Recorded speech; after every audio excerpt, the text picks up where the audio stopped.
எங்க கிடைக்குது? இல்ல ஒரு சமயம் சொல்றேன். ஆமா.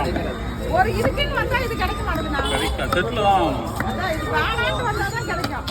நீ இதெல்லாம் வேணா என்கிட்ட வா, நான் வாங்கி தரேன் உனக்கு. அப்படியா? ஆமா.